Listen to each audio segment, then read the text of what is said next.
Рахмет, Санжар аға. Жақсы, рахмет. Өзіңіз бір сөздің түйінін не айтқыңыз келді, не айтылмай қалды, айтсаңыз болады. Біздің замандастар бір нәрсені білу керек.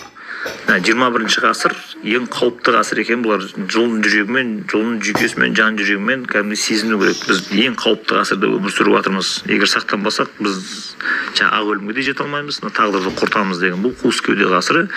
Сондықтан тағы да қайталап айтамын. Бұған дейін миллион рет айттым адамдармен кездескенде. 17-ші ғасыр математика ғасыры, 18-ші ғасыр физика ғасыры, 19-ші ғасыр биология ғасыры, 20-ші ғасыр атом ғасыры, 21-ші ғасыр қуыс кеуде ғасыры.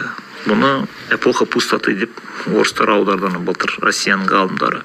Сондықтан бұл ғасырдың енді қауіп қатерін қалай білмей өтіп кетеді деген кезде, бұл кәдімгі дастархан басындағы айтылатын мәнсіз мағынасыз бос сөз, бос әңгіме түбіңе жетеді. Қалай қарап отырсаң, сен ешқандай күнә жасап отырған жоқсың. Сондай бір жұрт сені айыптайтындай, сені түртпектейтіндей ештеңе, жай ғана әңгімелесіп отырмыз, болды, не әңгімелесуге болмай ма деп адамдар жақсы сылтау айтады. Ештеңе дей алмайсың. Бірақ бүкіл 70 жыл, 40 жыл, 50 жыл, 60 жыл ғұмырың мәнсіз мағынасы құр осындай бос әңгімемен ләләлә өтетін болса, ертең жасың 45-50-ге келген кезде шыбын жаныңды апарып қоярға жер таппай қаласың. Сондықтан сіздің аудиторияңызға бір нәрсе айтамыз. Әлдиден эпосқа дейін деген кітаптан бастап Сияр Шәріп бар, Қиссасул Әмбия бар.